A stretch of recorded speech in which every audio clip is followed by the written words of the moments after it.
नमस्कार, बाखबर में आपका स्वागत है। मैं हूं राघवेंद्र सिंह। बाखबर में आज हम बात करने वाले हैं 8 साल मोदी के, कितना बेमिसाल हिंदुस्तान। दरअसल लोग ये भी कहते हैं कि 8 साल और बेमिसाल, लेकिन हमारा कहना है कि हिंदुस्तान कितना बेमिसाल हुआ या कितना बदला हिंदुस्तान, इसी पर बातचीत करेंगे। महत्वपूर्ण इसलिए भी है कि मोदी की एक ऐसी सरकार है जो पूर्ण बहुमत के साथ दोबारा सत्ता में आई है। वैसे तो गैर कांग्रेस सरकारें बहुत सी हुई हैं, लेकिन बहुमत वाली सरकार ये पहली है जो अपने आप भाजपा को मजबूत बनाती है। और इस मजबूत भाजपा ने या मजबूत एनडीए ने देश में क्या क्या बदलाव किया 8 साल में। बहुत से मुद्दे हैं, जिसमें 370 हटाना भी है जम्मू कश्मीर से, 3 तलाक वाला मुद्दा भी है, राम मंदिर का मुद्दा भी है जो 70 साल से कोर्ट में था। इसके अलावा किसान के आंदोलन भी है और आंदोलन के बाद किसान कानून को वापस लेने की बात भी है। तो ये बहुत सारी चीज़ें हैं जिसमें हम कह सकते हैं कि कोरोना भी था जिसने पूरी दुनिया को हलाकान किया था। आर्थिक व्यवस्था पटरी से उतर गई थी, लेकिन फिर भी देश ने मोदी पर भरोसा किया और भूखे रहने के बाद भी, मैं भूखे इसलिए कह रहा हूँ क्योंकि लाखों लोगों की नौकरियाँ चली गई, इसके बाद भी लोगों ने मोदी की बातों पर एतबार किया और बजाय सड़क आंदोलन के हिंसा करने के खामोशी से बदलाव का इंतजार करते रहे। महत्वपूर्ण है कि 8 साल में कितना बदला हिंदुस्तान। चर्चा के लिए स्टूडियो में हमारे साथ है हमारे 2 विशेष मेहमान, वरिष्ठ पत्रकार साथी योगीराज योगेश जी और सामाजिक कार्यकर्ता कमल राठी जी। टेलीफोन लाइन पर हमारे साथ जुड़े हैं मध्य प्रदेश के वरिष्ठ पत्रकार जयराम शुक्ल जी। और इसके साथ आपको बता दें कि कस्बों की जो स्थिति है, शहरों की स्थिति है, उसके अच्छे खासे जानकार पत्रकार रघुवर गोहिया जी। आप चारों का बहुत बहुत स्वागत है। नमस्कार जी। जयराम शुक्ल जी, चर्चा की शुरुआत आपसे इसलिए करना चाहता हूं क्योंकि आपने हम सबसे ज्यादा दुनिया देखी है, सरकारें देखी है और पत्रकारिता भी देखी है। ये 8 साल में कितना बदला हिंदुस्तान? देखिए, 8 साल में बहुत बदल गया। जो जिस वजह से पूरा देश निराश रहता था, एक तो मैं कहूंगा कि जो पॉलिसी पैरालिसिस थी, उस डेडलॉक को इनने तोड़ा है। टेबल पर निर्णय होने लगे हैं और त्वरित निर्णय होने लगे हैं। उसका असर आपने विदेश नीति पे देखा, उसका असर बॉर्डर पे भी देखा। मोदी के पहले तक हमेशा भारत ये गुहार लगाता था कि पाकिस्तान हमारी तरफ घुस रहा है। मोदी के बाद परिवर्तन ये हुआ कि चीन और पाकिस्तान दोनों इस बात की अपील करने लगे कि भारत हमारी तरफ घुस रहा है। एक ये बड़ा परिवर्तन आया है, ये जो हमारे भारतीयों के मनोबल को ऊंचा करने का है, पॉलिसी पैरालिसिस। दूसरा जो सबसे बड़ा काम किया और जिसका मैं मुरीद हूँ जी, मोदी ने एक बार कहा था कि मंदिर से जरूरी है शौचालय बनाना, और पहला उनका डिसीजन था गंदगी भारत छोड़ो, और ये पूरे योजना को उन्होंने गांधी जी को समर्पित कर दिया।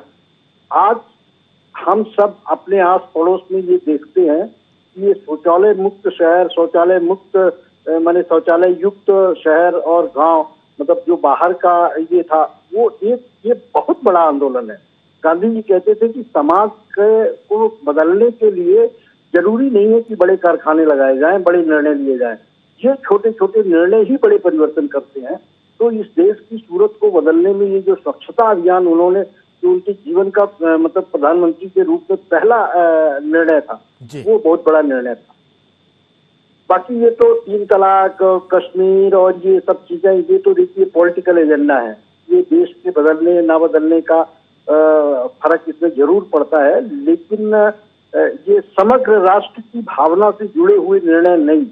लेकिन समग्र राष्ट्र की भावना से जुड़े हुए निर्णय, जैसा मैंने कहा कि पॉलिसी पैरालिसिस को तोड़ा है, विदेश नीति का रुख बदला है, सरहद में हमारे सम्मान को, हमारे स्वाभिमान को बढ़ाया है। ये 3-4 ऐसे काम हैं। लेकिन तकलीफ के साथ ये कहना पड़ रहा है कि यूपीए सरकार में जब प्रत्यक्ष निवेश आया, वॉलमार्ट और बड़े बड़े जो डिपार्टमेंटल स्टोर हैं विदेश के, वो देश में खुलने शुरू हुए, तो इसी भारतीय जनता पार्टी के नेतृत्व में बड़े बड़े नेता सड़क पर उतरे और वॉलमार्ट का और प्रत्यक्ष विदेशी निवेश का विरोध किया और कहा छोटे छोटे जो व्यापारी हैं, जो निम्न मध्यम वर्ग के व्यापारी हैं, मध्यम वर्ग के व्यापारी हैं, वो कहाँ जाएंगे।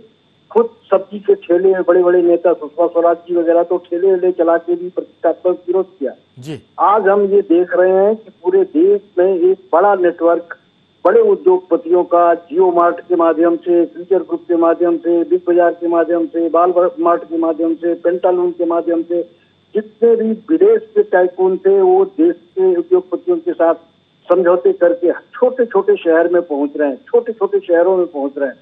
ये भविष्य में एक बहुत बड़ी आबादी को रोजगार से और उनकी वृत्ति से वंचित करने वाला कदम है, क्योंकि उनके पास क्वांटिटी में मुनाफा कमाने का मामला है, तो वो इस स्पर्धा में वो बेचारे टिक नहीं पाएंगे जो छोटी रेहड़ी वाले लोग हैं। ये कंट्राडिक्शन लगता है कि मन की बात में मोदी जी कहते हैं कि उस चाय वालों को मत बोलना जो आपकी परीक्षा की तैयारी करते समय आपको रात को चाय पिलाता था, उस ठेले वाले को मत बोलना जो आपके दरवाजे से सब्जी की गुहार लगाते हुए। अरे साहब, रिलायंस फ्रेश में सब्जियां मिल रही हैं और ठेले की सब्जी से आधे कीमत में। तो ये एक बड़ा जो भविष्य हमको भयावह दिख रहा है यदि समग्रता के साथ हम देखें। सर्वस्पर्शी और सब समावेशी जो एक नारा भारतीय जनता पार्टी का है, वो उसमें ये सबसे ज्यादा कॉन्ट्रडिक्शन देता है। ये सर्व समावेशी और सर्वस्पर्शी नहीं दिखता है, ये पूंजीवाद का स्पर्शी दिखता है। पूंजीपतियों को अभी एक खबर मैंने पढ़ी कि किस तरीके से कीमतों की माल की उत्पाद की कीमत बढ़ रही है, उस पर कोई लगाम नहीं लग रहा। पहले एक नई चतुराई है, पहले 100 ग्राम में जो उत्पाद मिलता था अब उसको 80 ग्राम कर दिया, कीमत वही कर दी। रेट बढ़ाने के बजाय नई नई चतुराइयां ये सब चीजें आ रही हैं। लोहिया ने कभी नारा दिया था कि लागत तय करो और दाम बांधो, लागत तय करो और दाम बांधो करने का नारा उछालने की का समय फिर से आ गया है। जिस तरीके से उपभोक्ता लूट रहा है और जिस तरीके से बड़े उद्योगपति इस देश को और उपभोक्ताओं को लूट रहे हैं, उस पर लगाम लगाने की जरूरत है। नहीं तो पब्लिक बहुत समझदार है, सब जानती है और छोटी छोटी संवेदनाओं से ही वो सरकार के अच्छे और बुरे का फैसला ले लेती है। बिल्कुल, मैं लौटूंगा आपके पास। जनता बहुत समझदार है, वो सब जानती है। और आपने कहा कि स्वच्छ भारत अभियान सबसे बड़ा अभियान है और ये देश को बदलने वाला भी है, लेकिन 370 ने एक बहुत बड़े वर्ग को, मानस को बदला है, उसमें विपक्ष भी है और उसको मानने वाले भी है। तो ये बहुत सारी बातें जिन पर हम करेंगे, समय कम रहेगा, लेकिन मैं उम्मीद करता हूं कि लोग गागर में सागर भरेंगे। जैसे बहुत कम समय में जयराम शुक्ल जी ने सारी बातों को एक तरह से जोड़ते हुए रखा। रघुवर जी, सवाल है कि दूसरी पारी नरेंद्र मोदी की, भरोसे की पारी, पहली पारी में जो उन्होंने भरोसा दिलाया था लोगों ने उस पर एतबार किया और दोबारा उनको फिर जिता दिया। और उसके बदले जैसा जयराम शुक्ल जी कहते हैं, हम लोग भी बातचीत करते हैं आपस में कि अब भारत जो है वो सॉफ्ट नेशन नहीं है, अगर आप उस पर आक्रमण करेंगे तो वो एग्रेसिव होकर जवाब देगा। और 2 बार की सर्जिकल स्ट्राइक पाकिस्तान पर, ये बताती है कि जिस पाकिस्तान से अक्सर हम डरा करते थे कि वो आतंकवादी गतिविधि को बढ़ा देगा, उन 2 घटनाओं ने, सर्जिकल स्ट्राइक ने पाकिस्तान को भी एक तरह से बैकफुट पर ला दिया है और भारत को एग्रेसिव किया है। तो जो नोटबंदी थी, जो राफेल का सौदा था, उससे चीन और पाकिस्तान दोनों पर असर पड़ा। DRDO जिसे हम कहते हैं, जो भारत की सुरक्षा उपकरण बनाने की बड़ी एजेंसी है, उसने इस पूरे 8 साल के कार्यकाल में बहुत सारे काम किए। उसमें ब्रह्मोस मिसाइल बनी, कई मिसाइलों का अपग्रेडेशन हुआ है, तेजस बना है और अब तो उसने ड्रोन भी बना लिए हैं जो चीन और पाकिस्तान के लिए सिरदर्द साबित हो सकते हैं। इसके अलावा प्राइवेट सेक्टर को डिफेंस के लिए खोल दिया मेक इन इंडिया के नाम पर। तो सैकड़ों ऐसी चीज़ें जो हम विदेशों से आयात करते थे सुरक्षा के लिए, आर्मी के लिए, वो बंद हुई है। तो बदलाव तो बहुत हुआ है और देश ने मोदी पर एतबार किया है और उसके चलते बहुत सारी निगेटिविटी भी आई इस 8 साल में, लेकिन जनता ने भरोसा रखा और हमें लगता है कि इस भरोसे की परीक्षा भी मोदी को देनी पड़ेगी। आपकी राय? बिल्कुल सही बात है आदरणीय राघवेंद्र जी, सबसे पहले तो आपका धन्यवाद। और आदरणीय हमारे श्रद्धेय जयराम शुक्ल जी, हमारे परम मित्र योगेश जी को सादर नमस्कार मेरा। आपने आज नरेंद्र मोदी जी प्रधानमंत्री जी के कार्यकाल को लेकर जो 8 वर्ष पूरे हुए उस पे जिस तरह की परिचर्चा की है वो भी काबिले तारीफ है, उसके लिए आपका धन्यवाद।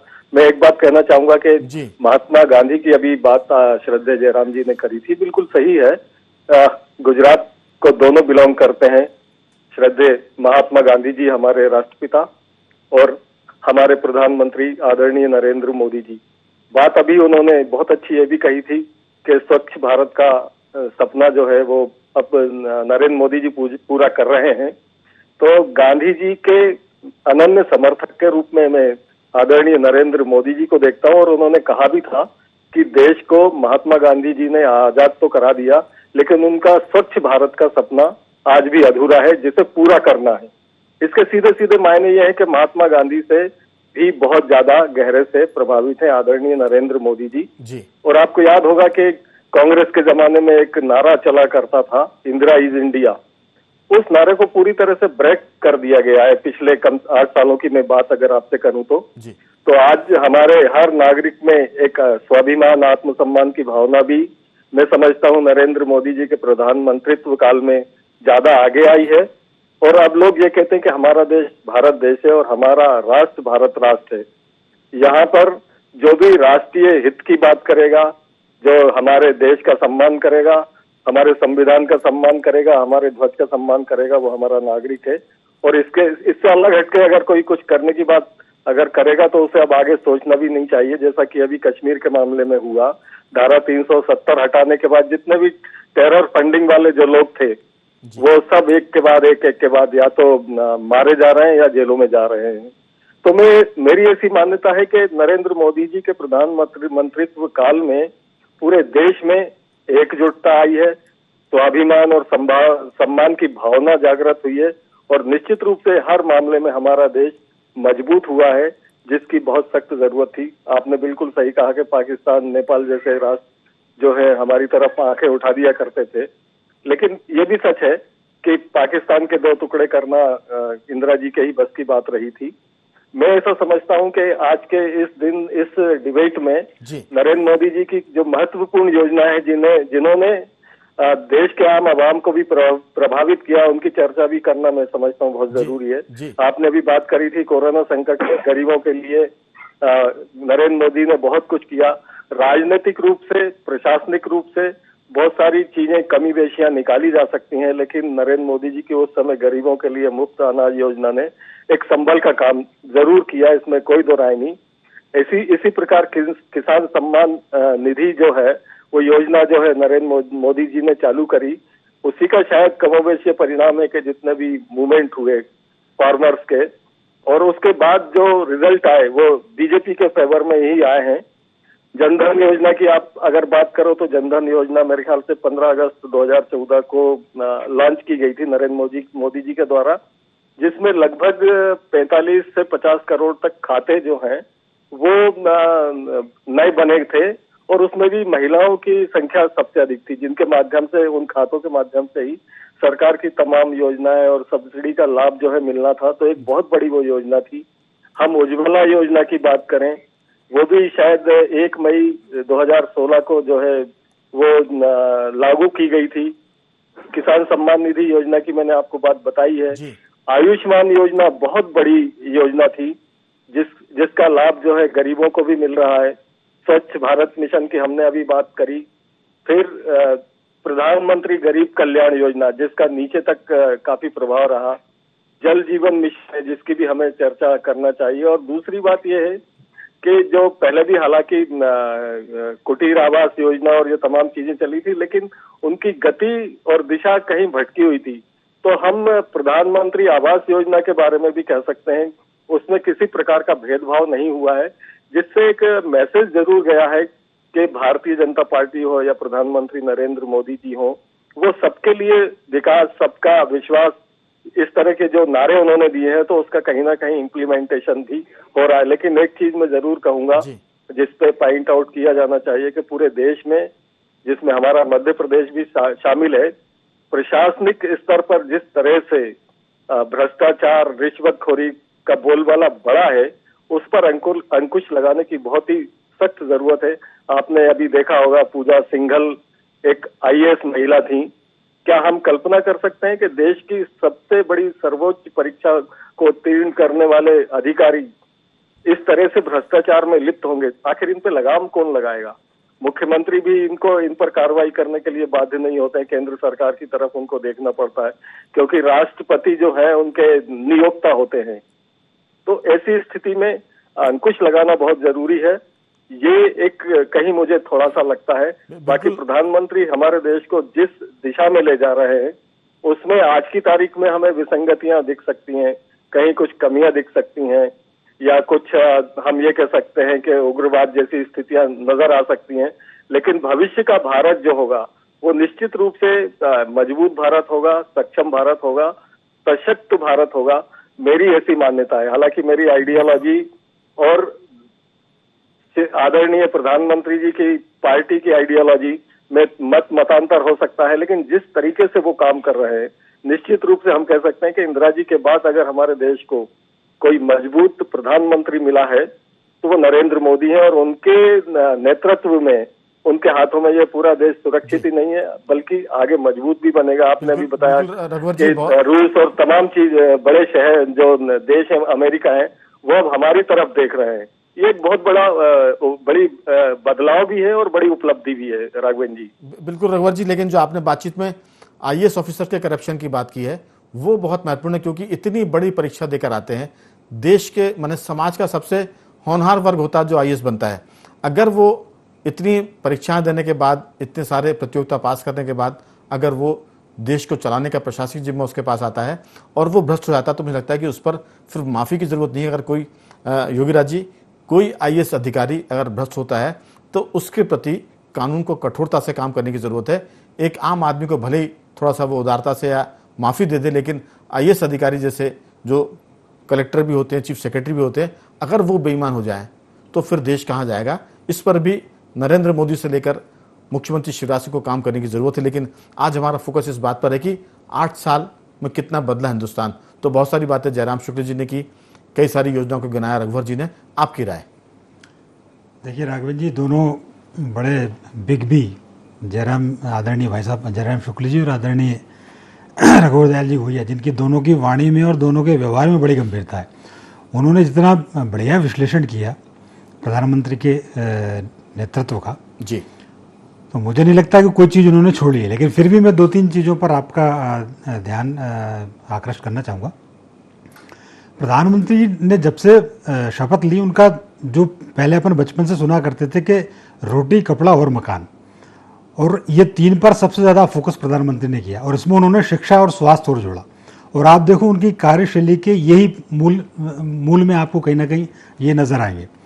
केवल थोड़ा सा रोजगार के मामले में मुझे ऐसा लगता है कि प्रधानमंत्री जी को जो करना चाहिए था उतना अचीवमेंट नहीं कर पाए।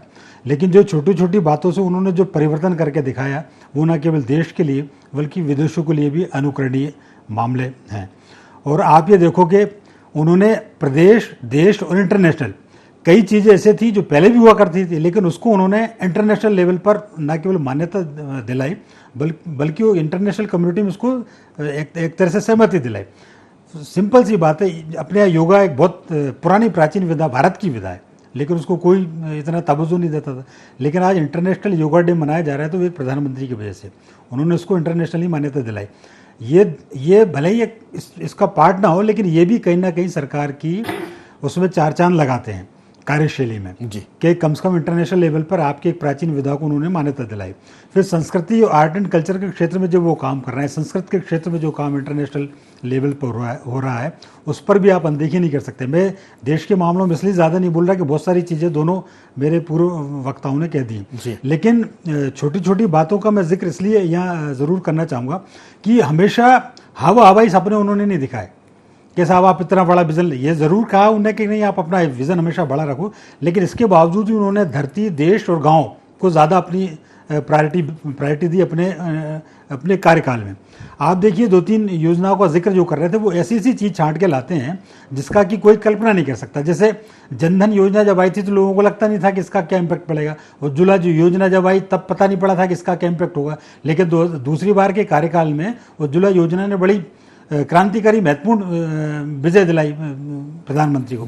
इसी तरीके से अब उन्होंने जो काम किया, जैसे एक बिजली के सेक्टर में कई गांव उन्होंने ऐसे आइडेंटिफाई किए जहां बिजली नहीं पहुंच पाई थी आज़ादी के बाद से, उन घरों में उन्होंने बिजली पहुंचाई। अब जो जल जीवन मिशन का जो काम उन्होंने किया है, ये सामान्य सी बात थी, लेकिन हर घर में नल जल जो पहुंचाया जा रहा है ये भी बड़ा एक क्रांतिकारी कदम है। और जो किसान सम्मान निधि के बाद मुझे अच्छी तरह याद है 2018 के चुनाव में राहुल गांधी ने किसानों को 75,000 रुपये साल का ऑफर दिया था कि मैं एक बड़ा बम फोड़ने वाला हूं, ये उन्होंने चुनावी घोषणा पत्र में कहा था, पूरे पत्रकार वार्ता में कहा था कि मैं इतना बड़ा एक वो लेके आया हूं कि जिससे पूरा देश हिल जाएगा। और उनकी योजना ये थी कि हम हर किसान के खाते में 75,000 रुपये डालेंगे, और प्रधानमंत्री ने कहा था कि हम 6,000 रुपये डालेंगे। बावजूद इसके देश ने उन 6,000 रुपये पर ज़्यादा विश्वास किया, उन 75,000 पर विश्वास नहीं किया। बिल्कुल। और जिसका गरीब कल्याण योजना का जिक्र जो गुइया जी ने किया, डेफिनेटली एक चीज़ का मैं आपको ज़रूर जिक्र करना चाहूँगा, पूरे इतिहास के देश आज़ादी के बाद से इतना बड़ा संकट किसी प्रधानमंत्री ने नहीं झेला जो कोरोना का नरेंद्र मोदी जी ने झेला। दूसरा, इंटरनेशनल सिनेरियो में भी जो भारत और जो रूस और यूक्रेन का जो युद्ध चल रहा है, ये 2-3 ऐसे चैलेंजेस रहे जिसको कि फेस करना बड़ा कठिन था।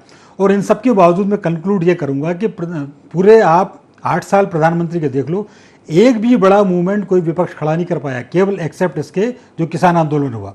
और किसान आंदोलन को लेकर भी ये कहा गया था कि उत्तर प्रदेश में सरकार निपट जाएगी, लेकिन परिणाम सबके सामने है। तो एक ये बड़ी उपलब्धि सरकार की रही कि शाहीन बाग का आंदोलन भी इसमें हुआ था, सीए एनआरसी को लेकर भी हुआ था। बिल्कुल जी। तो लेकिन ये जो आंदोलन का आप जिक्र कर रहे हैं, ये थोड़ा सा मुझे ऐसा लगता है कि कुछ अलग मोटिव था कुछ लोगों का। बिल्कुल। तो ये दीगर बात हो सकती है, लेकिन मैंने जो कहा है कि केवल एक बड़ा आंदोलन पूरा विपक्ष 8 साल में खड़ा कर पाया। बिल्कुल। ये भी प्रधानमंत्री की बड़ी सफलता है। राठौर जी, आपकी इसमें राय? देखिए, ऐसा है कि मोदी जी के जो 8 साल हैं उसमें कई योजनाएं आई हैं, कई हेडलाइन बन के रह गई और कई धरती पे मतलब धरातल तक पहुंची भी हैं। हम एक एक विषय पे अगर चर्चा करें तो बहुत लंबी चर्चा हो सकती है और हर एस्पेक्ट का, हर योजना का एक पॉजिटिव एक नेगेटिव एंगल होगा। लेकिन आज हम सिर्फ अगर पॉजिटिव उसकी बात करें तो एक तो ये है कि जो निर्णय लेने की क्षमता है वो ज़रूर से हमारे इस प्रधानमंत्री में एक बहुत अच्छे रूप से है। दूसरा, हम जब बात करते हैं तो एक आम जनता को उन पे बहुत भरोसा है। अब ये सबसे बड़ी बात है जिसके आगे सारी योजनाएं मेरे हिसाब से जीरो हो जाती हैं। आम आदमी को इतने कोरोना काल हो गया या महंगाई इतनी बढ़ गई, बेरोजगारी बढ़ गई, जो भी था, फिर भी आज भी आम आदमी उनकी तरफ भरोसे पे विश्वास रख रहा है, भरोसे से देख रहा है और उम्मीद रख रहा है। तो इसलिए मुझे लगता है कि प्रधानमंत्री जी को अगले 2 साल जो मिल रहे हैं, उसके बाद एक और कार्यकाल भी मिलेगा, सब अच्छा रहेगा। और क्योंकि विपक्ष तो इतना कमज़ोर मिला है, ये भी उनका भाग्य है कि विपक्ष उनको एकदम कमज़ोर मिला है। तो इसमें मुझे लगता है कि उनको जो जनता का भरोसा है और जनता ने जो उन पर भरोसा किया, अगर इस भरोसे पे वो खरे नहीं उतर पाते हैं और सबका साथ सबका विकास वाले नारे पे अगर सही ढंग से नहीं पहुंच पाते हैं, तो मुझे लगता है चाहे वो कितनी बड़ी योजनाएं दे दें, कितना ही बाकी सब हेडलाइंस बड़ी करवा लें, लेकिन जब आदमी को वो भरोसा टूटेगा तो आइंदा किसी भी आदमी पे, चाहे बीजेपी का हो, चाहे कांग्रेस का हो या किसी और पे हो, आदमी का भरोसा खत्म हो जाएगा। तो मुझे लगता है कि भरोसे की जो जिम्मेदारी और भरोसे की जो उन पे दायित्व है उसको उन्हें निभाना चाहिए, जो एक आम आदमी उनकी तरफ देख रहा है उस भरोसे को पूरा करवाने के लिए। तो मुझे लगता है मोदी जी उसको पूरा करेंगे तो बहुत आम आदमी तक लाभ पहुंचेगा। बिल्कुल। बातचीत चूंकि बहुत पहले दौर में बहुत लंबी बातचीत सबने कर ली, मुझे लगता है मैं सिर्फ इसमें एक बात ये जोड़ूंगा कि मैं मोदी की किस बात का मुरीद हुआ इन 8 साल में। सबसे पहला मुरीद तो मैं इसका हुआ कि उन्होंने देश की सेना को मजबूत बनाया। दूसरा, उन्होंने देश के स्वाभिमान को आगे रखा, नेशन फर्स्ट। अगर कोई हम पर हमला करेगा, चाहे वो चीन हो या पाकिस्तान भले आतंकी कार्रवाई करेगा, हम उसका मुंहतोड़ जवाब देंगे। और उन्होंने 2 सर्जिकल स्ट्राइक करके साबित किया कि पाकिस्तान अगर कुछ करेगा तो हम उसके भीतर घुस के मारेंगे, और चाइना जैसा देश अगर आएगा तो हम ताकत से वहां खड़े रहेंगे।